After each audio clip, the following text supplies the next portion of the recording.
Boa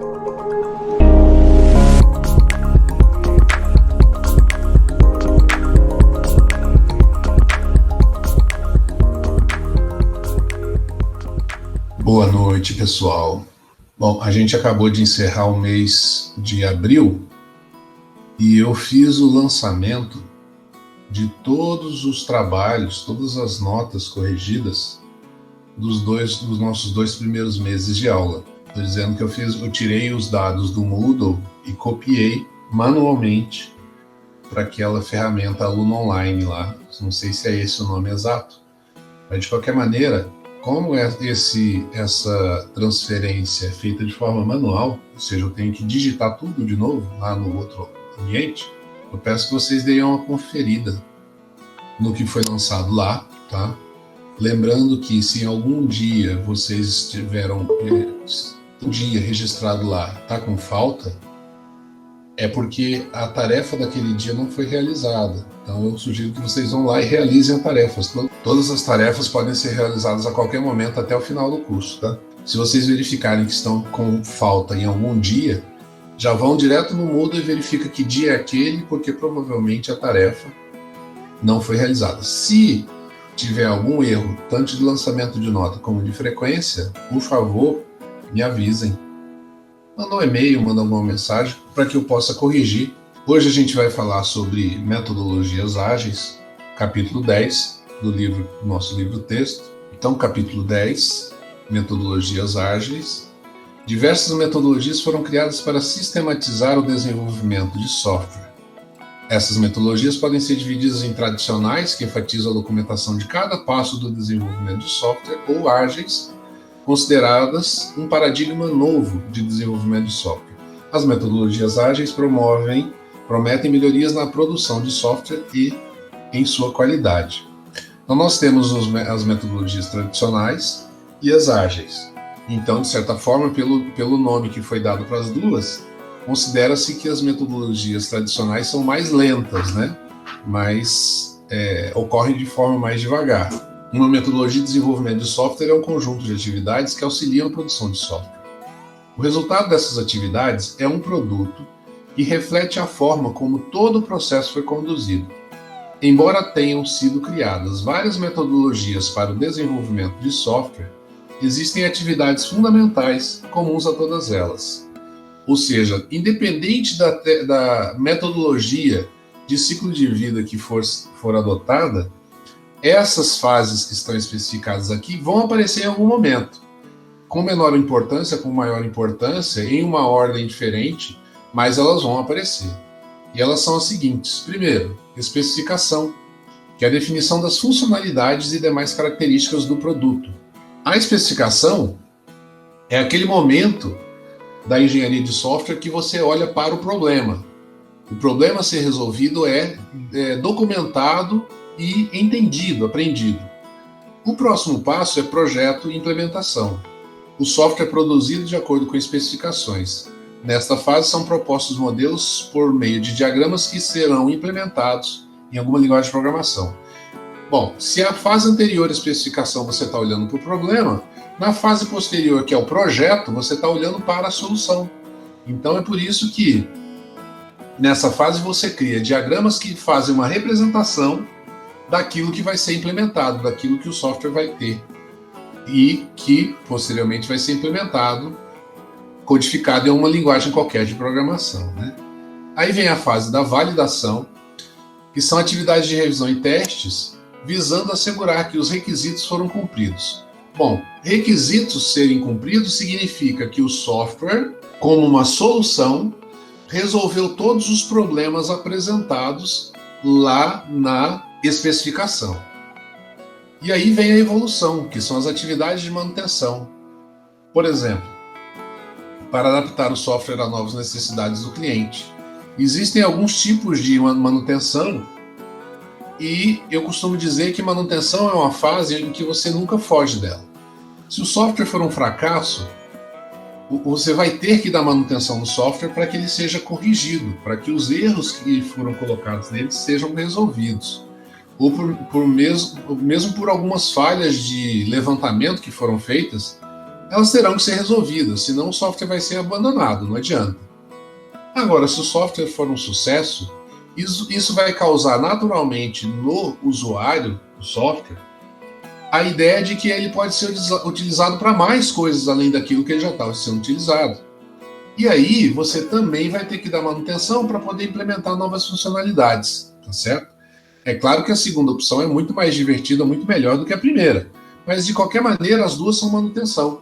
Manutenção até no sentido de que você pode, nesse momento, estar incluindo problemas dentro do software, incluindo erros que não existiam antes. E isso é preocupante, né?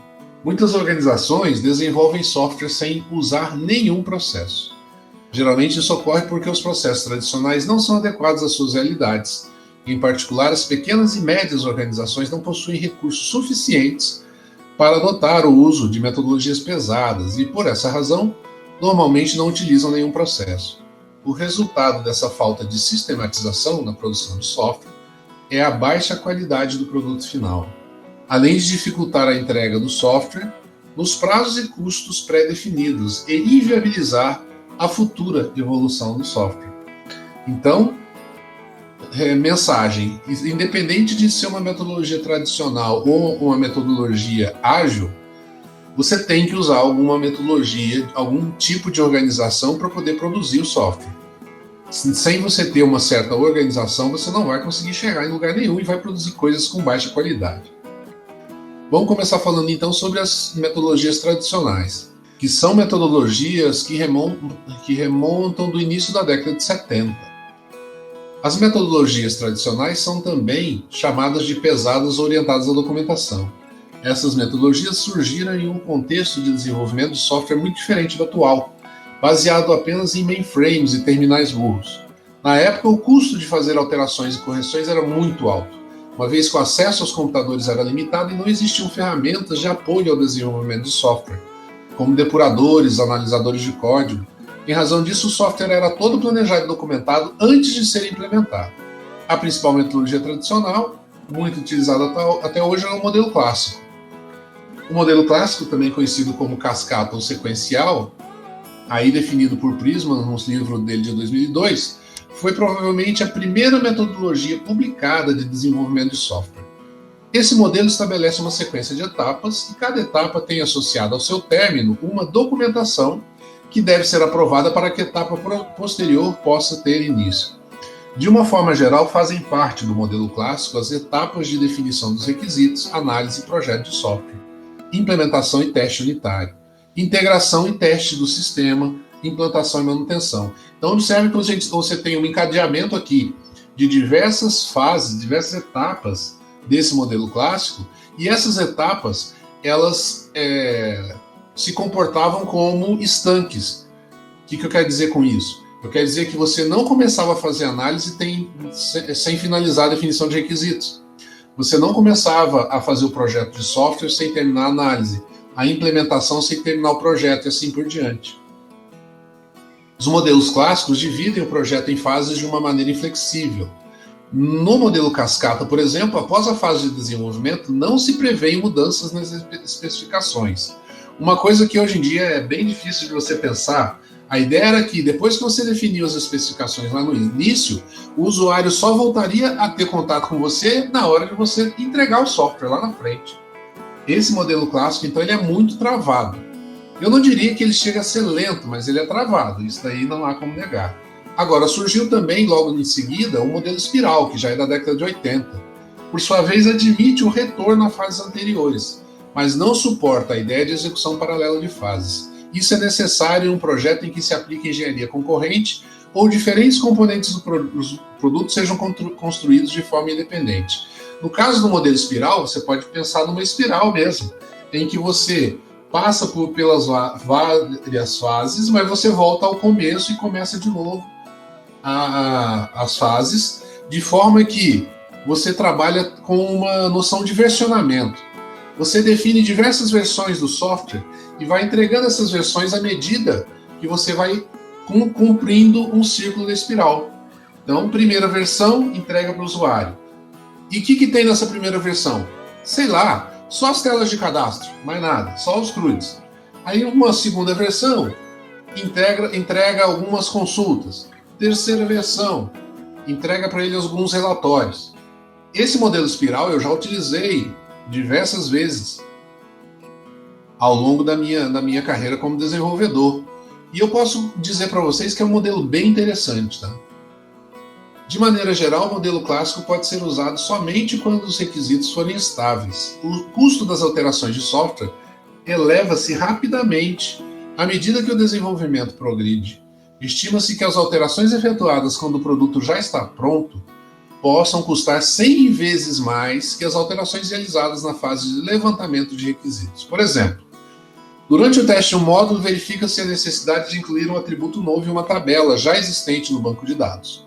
Para ganhar tempo, decide-se que esse atributo seja incluído apenas no código-fonte do software, não alterando os modelos, ou seja, os diagramas que deram base àquele software. O resultado final é que o software não está de acordo com a documentação associada, dificultando futuras alterações. Na figura 10, ilustra de maneira hipotética como o custo de uma modificação torna-se mais elevado com o tempo. Então, se você encontrou alguma coisa que necessita de modificação aqui em requisitos e análises, se esse mesmo problema não for encontrado aqui, nem aqui, nem aqui, nem aqui, for encontrado lá na implantação, isso vai custar 100 vezes mais do que se ele tivesse sido encontrado lá no início. É por isso que existe tanta revisão de documentação no início, no final de cada fase dessa. O modelo clássico dominou a forma de desenvolvimento de software até o início da década de 90, apesar das advertências dos pesquisadores da área e dos desenvolvedores que identificaram os problemas gerados ao se adotar essa visão sequencial de tarefas. Brooks, em seu famoso artigo no Silver Bullet, demonstrou bem como a ideia de especificar totalmente um software antes do início de sua implementação é impossível.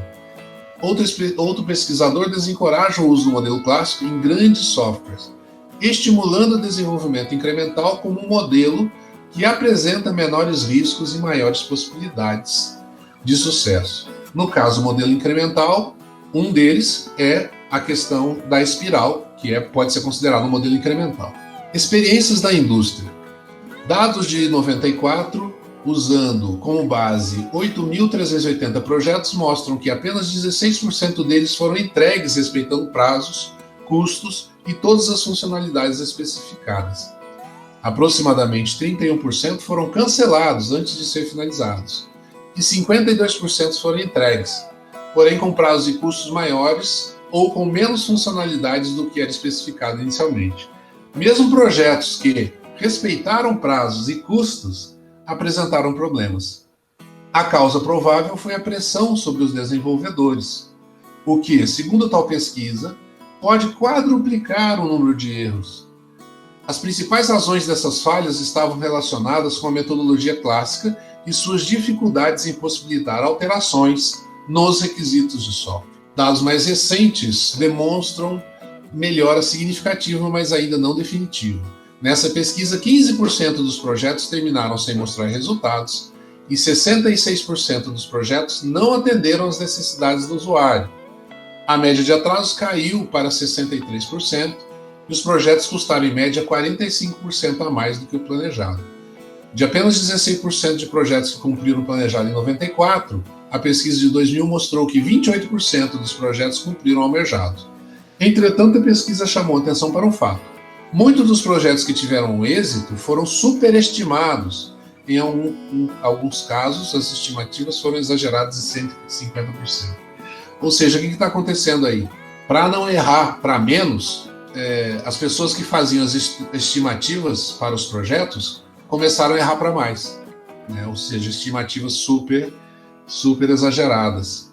Foram várias as razões que contribuíram para a sua melhoria. Talvez o principal tenha sido o uso de ferramentas computacionais mais acessíveis e melhores. Por exemplo, apesar do alto custo de algumas ferramentas case, há várias que são gratuitas. Dentre os diversos tipos de ferramentas que apresentam maior possibilidade de ajudar na execução dos projetos, foram as ferramentas de gerência de requisitos. Um outro fator positivo foi a melhoria da qualidade dos processos de desenvolvimento. Uma das recomendações dessas pesquisas foi que o desenvolvimento de software deveria ser baseado em modelos incrementais, o que poderia evitar muitas das falhas reportadas. E aí a gente chega nas metodologias ágeis. As metodologias ágeis são adequadas para situações em que a mudança de requisitos é frequente. Para ser realmente considerada ágil, a metodologia deve aceitar a mudança em vez de tentar prever o futuro, o que é uma medida muito inteligente. Se você trava aquilo que foi especificado e só entra em contato com o usuário novamente depois de, 5 meses, com certeza a situação mudou, a realidade mudou. E aí o software que você está entregando para ele como uma solução já não atende ao problema que havia sido levantado lá no início.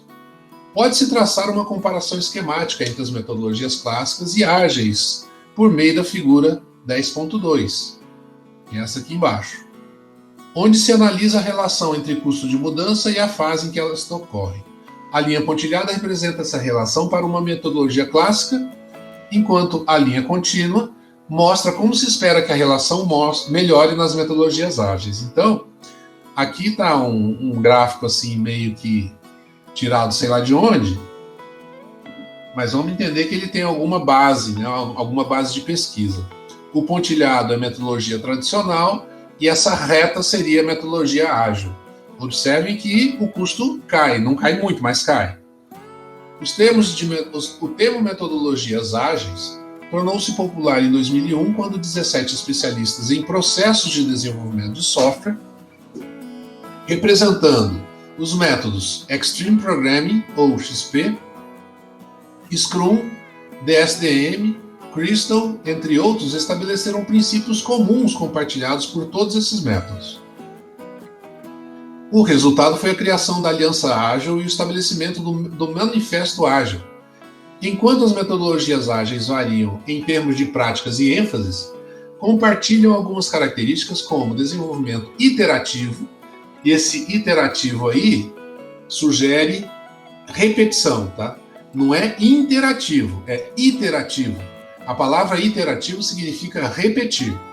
E incremental, comunicação e redução de produtos intermediários, como documentação extensiva, ou seja, você vai trabalhar com pouca documentação para poder acelerar os processos. Os conceitos-chave do Manifesto Ágil enfatizam indivíduos e interações em vez de processos e ferramentas, software executável em vez de documentação, colaboração do cliente ao invés de negociação de contratos, respostas rápidas a mudanças em vez de seguir planos. A metodologia... Oi? Perdão, te interromper. Pode falar. Essa matéria toda aí que o senhor está passando, que agora dos métodos, né, de programação, né? A gente viu, acho que engenharia de software. Isso aí, manifesto ágil, Scrum, XP, tudo a gente já viu isso aí. Isso é bom. Na verdade, isso daqui, você está vendo essas metodologias novamente aqui, porque elas promoveram uma melhoria de qualidade de software muito grande. Os softwares passaram, a partir dessa década de 90 aqui, na verdade, a partir de 2000, né? Surgiram na década de 90 e foram mais utilizadas na década de 2000. Elas foram muito mais utilizadas e isso gerou as novas metodologias que a gente usa hoje em dia, como a questão de sprint, a questão de trabalhar com gerência de projetos, certo? Então é por isso que a gente está vendo isso aqui. Então vocês estão me dizendo que, de certa forma, vocês já entraram em contato com essas metodologias que estão aqui. Além de XP e Scrum, vocês viram mais alguma? Arthur? É o Lucas que está falando, mas vimos sim, essa de iteração, né? Que era as clássicas, que é aquela sequencial, certo, uma atrás da outra, tipo assim, era apresentada assim por desenho, era um bloquinho atrás um do outro, aí depois passou a ser aquele um bloquinho atrás do outro, só que com interação. Aí tem essa de, como é que fala? Espiral. A espiral. Que mais? A Scrum, Extreme. E tinha mais outras duas que eu não me lembro agora, que é das ágeis, mas a gente viu sim. Perfeito. Então vamos ver o que eles têm a dizer com relação à qualidade de software aqui, tá joia? E vocês podem observar que é uma coisa mais, como é que eu vou dizer? mais leve. A gente não entra muito em detalhes em relação à técnica. A gente está mais preocupado em dizer o que mudou do clássico para essa daqui. O Manifesto Ágil não rejeita processos e ferramentas, documentação, negociação de contratos, nem planejamento, mas simplesmente mostra que estes têm importância secundária quando comparados com os indivíduos, com o software executável, com a colaboração dos clientes e as respostas rápidas à mudança. Esses conceitos aproximam-se melhor da forma como pequenas e médias empresas trabalham e respondem às mudanças. Dentre as várias metodologias ágeis, as mais conhecidas são XP e Scrum. E aí vamos entender um pouquinho de XP. XP é uma metodologia ágil para equipes pequenas e médias, que desenvolvem software baseado em requisitos vagos, ou seja, o cliente não precisa necessariamente passar tudo com muito detalhe. Isso é o interessante, porque a gente sabe que os usuários lá no início, quando você está fazendo levantamento, eles já não estão muito afim de passar a coisa de forma detalhada mesmo. Então, essa é uma metodologia que entende que isso vai acontecer. E esses requisitos, eles serão modificados rapidamente, ou seja, é uma metodologia que está preparada para a mudança ao longo do processo de desenvolvimento. Entre as principais diferenças de XP em relação às demais metodologias são feedback constante, feedback de quem? Do usuário. Abordagem incremental, ou seja, você vai criando várias versões de um mesmo software, e a comunicação entre as pessoas é encorajada, diferente do modelo clássico, onde... Isso eu trabalhei no modelo clássico, tá? No começo da minha empresa, a gente fazia o cliente assinar um documento onde nele estava documentado todas as funcionalidades que o software ia ter e tinha também um protótipo desenhado com todas as telas. O cara assinava contrato com a gente assinando o protótipo também. Ou seja, ele não podia mudar até eu terminar de desenvolver o software. É claro que com o passar do tempo, eu adotei uma metodologia mais parecida com a espiral, vamos dizer assim. E aí a gente mudou um pouquinho a maneira de trabalho lá. A maioria das práticas da XP causa polêmica à primeira vista, e muitas não fazem sentido se aplicadas isoladamente. É a sinergia do seu conjunto que sustenta o sucesso do XP, encabeçando, segundo seus criadores, uma verdadeira revolução no desenvolvimento de software. A XP enfatiza o desenvolvimento rápido do projeto e visa garantir a satisfação do cliente, além de favorecer o cumprimento das estimativas.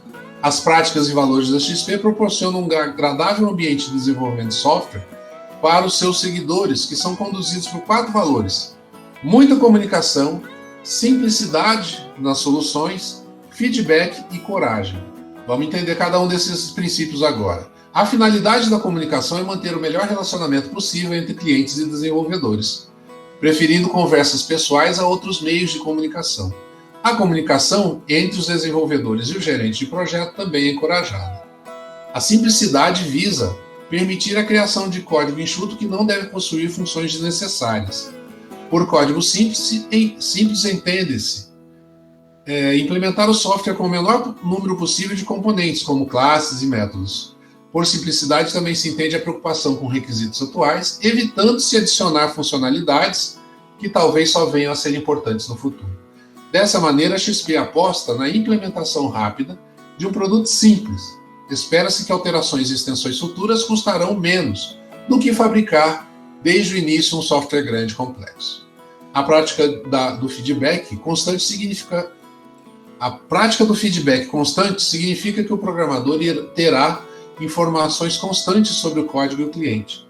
A informação sobre o código é obtida por testes constantes que indicam os erros tanto individuais quanto do software integrado.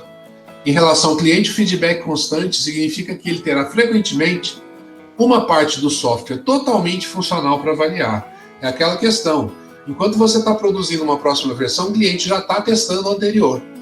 Com isso, o cliente constantemente sugerirá novas características e informações aos desenvolvedores. Eventuais erros e não conformidades serão rapidamente identificados e corrigidos nas versões seguintes. Desta forma, a tendência é que o produto final esteja de acordo com as expectativas reais do cliente. É necessário coragem para implantar os 3 valores anteriores. Por exemplo, não são todas as pessoas que possuem facilidade de comunicação e têm bom relacionamento. A coragem também dá suporte à simplicidade, pois assim que a oportunidade de simplificar o software é percebida, a equipe pode experimentá-la. Além disso, é preciso coragem para obter feedback constante do cliente. Por exemplo, no caso do cliente testar uma parte executável constantemente, este poderá desejar aumentar as funcionalidades a serem implementadas, ocasionando alterações no escopo inicial do software. Práticas da XP. A XP baseia-se em 12 práticas descritas a seguir. Não é necessária a implementação dessas práticas simultaneamente, recomendando-se que sejam aplicadas gradativamente. Algumas delas não são novas, sendo usadas há muitos anos na indústria de software. Vamos então a essas 12 práticas da XP. Planejamento. Consiste em decidir o que é necessário fazer e o que pode ser adiado no projeto. A XP baseia-se em requisitos atuais, reais, para desenvolvimento de software, não em possíveis requisitos futuros. Além disso, a XP procura evitar os problemas de relacionamento entre as áreas de negócio e desenvolvimento. Ambas as áreas devem cooperar para o sucesso, e cada uma deve focar partes específicas do projeto. Desta forma, enquanto as áreas de negócios devem decidir sobre o escopo, a composição das versões e as datas de entrega, os desenvolvedores devem decidir sobre as estimativas de prazo, processo de desenvolvimento e cronograma detalhado, para que o software seja entregue nas datas especificadas. Entregas frequentes. Visam a construção de um software simples, atualizado à medida que novos requisitos surgem. Cada versão deve ter o menor tamanho possível, contendo os requisitos de maior valor para o negócio. Idealmente, devem ser entregues versões a cada mês ou no máximo a cada 2 meses, aumentando a possibilidade de feedback rápido do cliente. Isso evita surpresas como a necessidade de grandes modificações após vários meses de trabalho. Tornam mais precisas as avaliações e aumenta a probabilidade de o software final estar de acordo com as necessidades do contratante. Metáforas. São as descrições de um software sem a utilização de termos técnicos, com o intuito de guiar o desenvolvimento do software. Ou seja, você descreve o software sem falar sobre programação. Você utiliza, se possível, inclusive a linguagem que o usuário utiliza no seu dia a dia. Projeto simples. O programa deve ser o mais simples possível e satisfazer os requisitos atuais, sem a preocupação de requisitos futuros. Eventuais requisitos futuros devem ser adicionados assim que realmente existirem, evitando que funcionalidades sejam implementadas sem necessidade. Esta forma de raciocínio se opõe ao implemente para hoje e projete para amanhã. Testes. A XP focaliza a validação do projeto durante todo o processo de desenvolvimento. Os programadores desenvolvem o software criando primeiramente os casos de teste. Bom, isso que eu vou falar agora é interessante, mas eu nunca vi ser implementado, tá? Programação em pares. Você ter 2 programadores trabalhando em cima de um mesmo programa. A implementação do código é feita em dupla, ou seja, 2 desenvolvedores trabalham em um único computador. Um desenvolvedor implementa o código, enquanto o outro observa continuamente o trabalho que está sendo feito, procurando identificar erros sintáticos e semânticos e pensando estrategicamente em como melhorar o código que está sendo implementado. Esses papéis podem e devem ser alterados continuamente. A grande vantagem da programação em dupla é a possibilidade dos desenvolvedores aprenderem um com o outro. Há maior probabilidade de o código estar correto, uma vez que 2 pessoas estão preocupadas com a sua implementação. A programação em pares possibilita que revisões sejam feitas já durante a implementação do software. Eu consigo até pensar no valor de você ter 2 programadores sentados juntos com uma missão única, ou seja, desenvolver um software. Um codificaria, o outro ficaria do lado pensando no que está sendo feito, de forma estratégica. Isso com certeza gera um software com muito menos erro e, consequentemente, com muita mais qualidade. O problema é que, como você paga 2 pessoas para fazer o mesmo trabalho? Para um empresário da área de desenvolvimento, isso não existe, você está dobrando o seu custo. Então, realmente é muito complicado você pensar nisso, porque você está investindo na qualidade, certamente você está investindo na qualidade. E talvez não só isso, talvez você esteja investindo também na capacitação da equipe, porque, veja, um vai aprender com o outro. Se os programadores estão sempre em duplas, e você pode inclusive trocar essas duplas, você vai ter um ambiente de contínuo aprendizado, né? E, além disso, você vai ter um espírito de corpo muito forte na equipe sendo formado. Mas você, em última análise, está dobrando o custo de desenvolvimento do software. Será que compensa? Refatoração. Focaliza o aperfeiçoamento do projeto do software e está presente em todo o desenvolvimento. A refatoração deve ser feita sempre que for possível simplificar uma parte do software sem que seja perdida nenhuma funcionalidade. Refatoração é você refazer uma parte do software para conseguir fazer com que ela fique mais simples e mais bem, o código fique mais bem estruturado, né? Propriedade coletiva. O código do projeto pertence a todos os membros da equipe. Qualquer pessoa que percebe poder adicionar valor a um código, mesmo que não tenha desenvolvido, pode fazê-lo, desde que realize a bateria de testes necessários. Isso é possível porque na XP todos são responsáveis pelo software inteiro.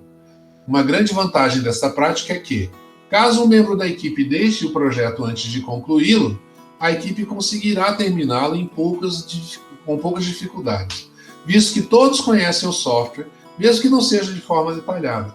Um benefício adicional é a menor dependência de um autor específico, como no caso do programador herói que a gente viu lá no capítulo 4. Integração contínua. Uma vez testado e validado, o código produzido por uma equipe deve ser integrado ao sistema, e este, por sua vez, também deve ser testado. Dessa maneira, o software é construído e verificado gradativamente, possivelmente sendo mais fácil isolar erros e suas causas. Esta prática é facilitada com o uso de apenas uma máquina de integração, que deve ser de livre acesso a todos os membros da equipe. Trabalho semanal de 40 horas. A XP assume que não se deve fazer hora extras constantemente. Caso seja necessário trabalhar mais de 40 horas pela segunda semana consecutiva, há um problema no projeto que deve ser resolvido. Não com aumento de horas detalhadas, mas com melhor planejamento, por exemplo. Esta prática procura enfatizar o foco nas pessoas e não nos processos e planejamentos. Preferencialmente, os planos devem ser alterados em vez de sobrecarregar as pessoas. Eu acho que eu já contei para vocês que chegou num ponto na minha empresa, eu fui dono da empresa durante 14 anos, chegou num ponto na empresa que a gente concluiu que o melhor seria proibir horas extras em qualquer situação. Horas extras causavam um estresse que acabava provocando uma queda de qualidade naquilo que estava sendo produzido. A gente percebeu isso claramente. E a gente vinha num processo, num modelo de gerência, de desenvolvimento, que tinha hora extra toda semana. Então tinha alguma coisa errada. Então a gente resolveu proibir a solução mais fácil, que era a hora extra. E procurar solucionar essas questões de outra forma. Cliente presente. É fundamental a participação do cliente durante todo o desenvolvimento do projeto. O cliente deve estar sempre disponível para sanar todas as dúvidas sobre requisitos. Isso evita atrasos e até mesmo construções errôneas. Uma ideia interessante é manter o cliente como parte integrante da equipe de desenvolvimento. Por exemplo, escrevendo histórias de usuários. Então, o cliente passa a ser parte da equipe. Isso é muito interessante e muda muito a maneira como uma equipe de desenvolvimento se relaciona com o usuário. Código padrão. Recomenda-se a adoção de regras de escrita, por exemplo, no estilo e no formato de comentários e no uso de identificadores. A padronização favorece o trabalho em equipe e a propriedade coletiva do código. Isso é uma coisa que, mesmo antes, quando a gente começou a empresa, o código padrão já existia. A gente demorou 1 ano para poder definir qual era o código padrão e qual era o estilo de programação de todo mundo dentro da empresa. Esse primeiro ano foi o ano onde foi o tempo entre a gente começar a trabalhar na empresa e lançar o primeiro produto, que foi controle de estoque. O controle de estoque serviu como uma ferramenta para que a gente pudesse definir os códigos padrão que a gente iria utilizar, qual arquitetura de software seria utilizada. E como que é o planejamento na XP? É comum que os gerentes de projetos queiram distância do cliente, afinal, o cliente normalmente entra em contato por 2 motivos: para pedir mudanças nos requisitos ou para reclamar de algo, como atrasos e problemas na interface. Na XP, por outro lado, o cliente pode participar tão ativamente do processo de desenvolvimento que pode fazer parte da equipe de programadores. Isso permite esclarecer imediatamente dúvidas sobre requisitos descritos nas histórias do usuário. Normalmente, espera-se que a história seja dividida em algumas tarefas. Tarefas menores devem ser agrupadas e as maiores divididas, obedecendo à estimativa de desenvolvedores. Cada tarefa é escrita em um cartão de tarefas. Tais cartões são, então, distribuídos entre desenvolvedores, que se encarregam de implementar as funcionalidades escritas. História de usuário deve durar, em média, 3 semanas, para que a iteração seja feita por mês. Iteração, lembra, repetição. Então, se todo mês você resolveu lançar uma nova versão do software, isso quer dizer, então, que uma história de usuário deve durar 3 semanas para ser desenvolvida como software executável. A última semana pode ser usada para refaturar o código, realizar mais testes integrados ou começar uma nova iteração. Na figura abaixo, sugere um padrão que pode ser utilizado para descrever as histórias de usuário. Para cada equipe e projeto, o padrão pode variar, mas deve ser seguido por todos quando for definido. A descrição deve ser feita em alto nível, sem muitos detalhes. No caso de um profissional da área ou um membro da equipe de desenvolvimento especificar a história, deve-se procurar evitar termos muito técnicos ou mesmo detalhar os procedimentos com algoritmos. O acompanhamento pode ser feito diariamente ou em intervalos de poucos dias. Neste caso, anota-se o status da tarefa, por exemplo, iniciando, implementando e testando, o que ainda precisa ser feito e comentários gerais. Um padrão de história do usuário. Então está aqui um formulário onde você pode descrever uma história. Uma história de usuário é uma maneira textual de você descrever um use case, um caso de uso do ML. Tá? E aqui tem uma outra tabela que é um padrão de cartão de tarefas. São as tarefas que compõem a história. Então você pode ter diversas tarefas para uma mesma história.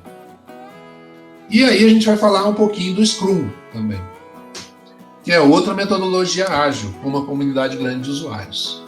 Seu objetivo é fornecer um processo conveniente para projeto e desenvolvimento orientado a objeto. A Scrum apresenta uma abordagem empírica que aplica algumas ideias da teoria de controle de processos industriais para o desenvolvimento de software, reintroduzindo as ideias de flexibilidade, adaptabilidade e produtividade. O foco da metodologia é encontrar uma forma de trabalho dos membros da equipe para produzir o software de forma flexível em um ambiente em constante mudança. A metodologia Scrum propõe uma forma de trabalho flexível que se adapte a ambientes muito dinâmicos. Assim, visa tratar mudanças frequentes de requisitos do software e outras situações, como trocas de equipes, adaptações de cronograma e orçamento, trocas de ferramentas de desenvolvimento ou mesmo as linguagens de programação. A metodologia é baseada em princípios semelhantes aos do XP, equipe pequenas, trabalhando com requisitos instáveis ou desconhecidos e utilizando interações curtas para promover visibilidade para o desenvolvimento. A visibilidade aí, no caso, é que você tenha o seu desenvolvimento, o processo de desenvolvimento, visível para que o usuário possa intervir nesse processo, né? Entre as diferenças, o Scrum divide o desenvolvimento em ciclos iterativos ou sprints, de até 30 dias. Equipes pequenas, de até 10 pessoas, são formadas por analistas, programadores, engenheiros e gerentes de qualidade. Essas equipes trabalham nas funcionalidades, requisitos, definidas no início de cada sprint. Na Scrum, há reuniões de acompanhamento diárias. Nessas reuniões, que são preferencialmente de curta duração, aproximadamente 15 minutos, são discutidos diversos assuntos, como o que foi feito desde a última reunião e o que precisa ser feito até a próxima.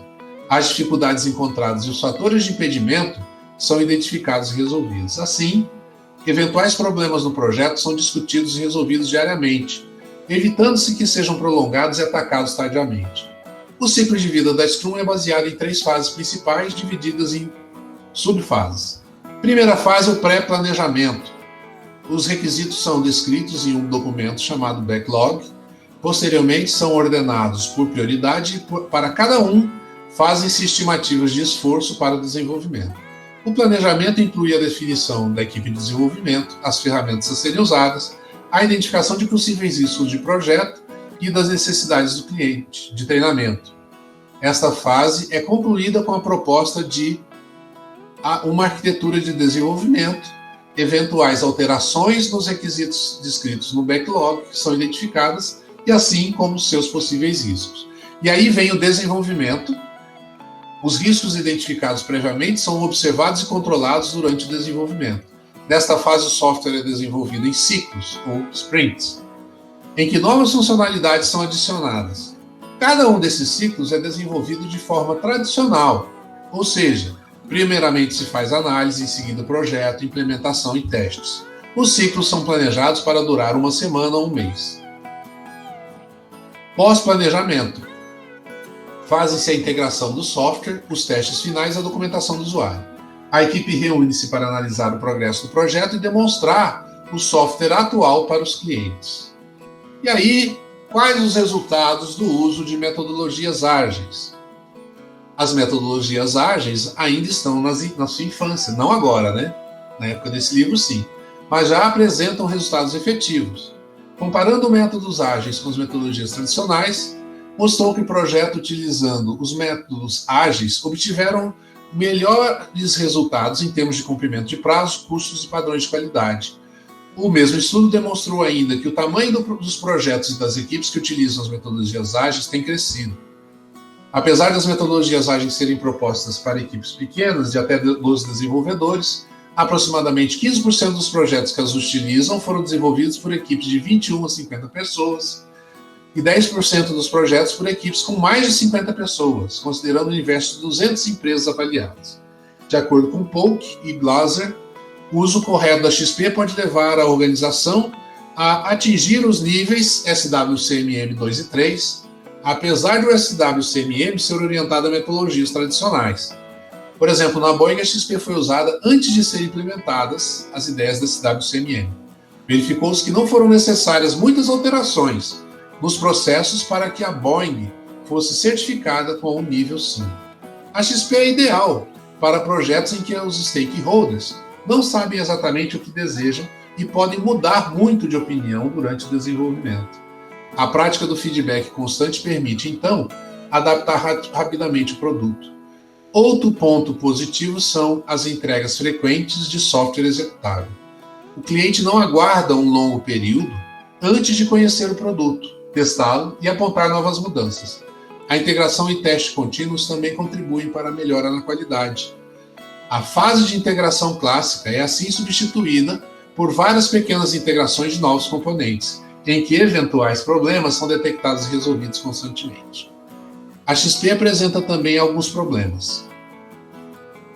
Muitos acreditam que a metodologia seja uma volta ao processo caótico de desenvolvimento de software, conhecido também como codifique e remenda.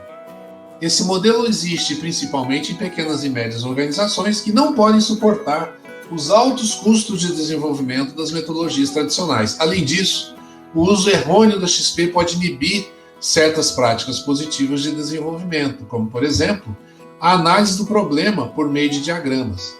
Obviamente, não se deve projetar diagramas que nunca serão consultados, mas é importante projetar alguns modelos que ajudarão no entendimento do problema. Assim você mantém a coisa organizada, né? A informalidade no levantamento de requisitos pode não ser bem vista pelos clientes, que podem se sentir inseguros. Situação semelhante pode ocorrer com a refaturação de código e pode ser interpretado pelos clientes como amadorismo e incompetência. Segundo Beck, o criador do XP, há ainda outros fatores que podem tornar a metodologia inadequada. Por exemplo, profissionais que não se adaptam bem às práticas de equipe, como a programação em duplas, podem ter dificuldade em aceitar a XP. A exigência de que a equipe não esteja geograficamente separada cria sérias dificuldades, sobretudo em grandes empresas, onde isso é mais comum. As 12 práticas da XP apoiam-se mutualmente e, portanto, em princípio deve-se aplicá-las em conjunto. Exemplificando, não usar a programação em dupla pode comprometer a propriedade coletiva do código. Contudo, a implementação de todas as práticas simultaneamente pode ser percebida de forma confusa pela equipe.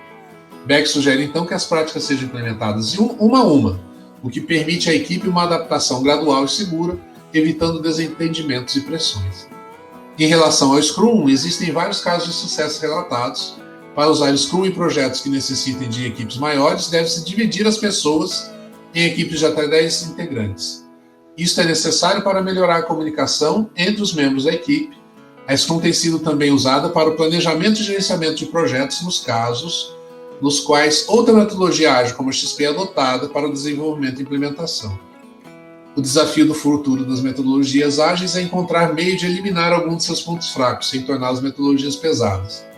Outro desafio é como utilizá-las em grandes empresas e equipes. Nesse caso, é necessário resolver os problemas de comunicação internos na equipe, em particular, se os funcionários estiverem separados geograficamente. Apesar do interesse de metodologias ágeis, ainda faltam mais casos de sucesso em projetos grandes e críticos para verificar suas vantagens. De forma geral, os resultados iniciais, em termos de qualidade, confiança, datas de entrega e custos, são promissores.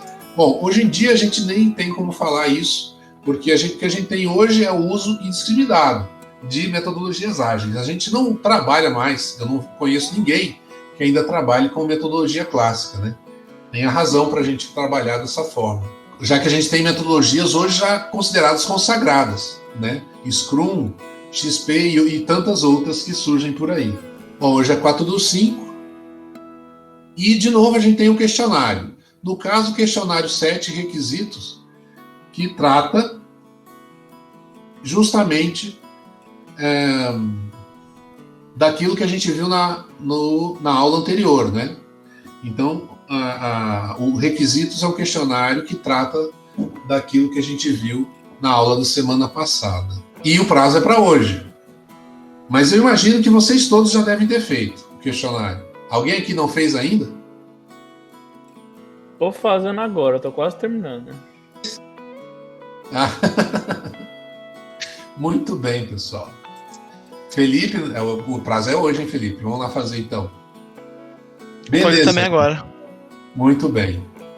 Hoje o texto era mais curtinho, então o que eu tenho para dizer é: terminem o questionário, vão lá no ambiente, acho que é aluno online que chama, eu não sei qual que é o nome que o pessoal da TI deu para aquele programa. Vão lá no aluno online e chequem as notas e frequências dos 2 meses anteriores, porque eu, no fim de semana, lancei todas as notas que estavam no Moodle, eu transferi manualmente lá para o ambiente do aluno online. Como a transferência é manual, como eu havia dito, pode ser que eu tenha errado. E, se vocês identificarem falta em algum dia, e se vocês têm falta em algum dia dos 2 meses anteriores, ou eu errei, ou vocês deixaram de fazer a atividade daquele dia.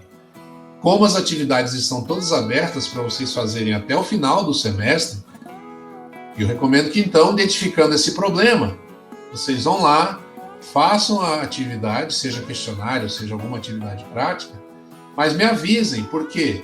Porque o Moodle não me avisa, tá? Então, se vocês forem fazer alguma atividade para trás, alguma atividade antiga, vocês têm que me dar um toque. Manda um e-mail para mim avisando, porque aí eu vou lá, corrijo a atividade e transfiro a nota dessa atividade antiga para o aluno online. Dado o recado, o que eu tenho a dizer é o de sempre. Estou aqui à disposição de vocês até as 10h30, como sempre, e até terça que vem.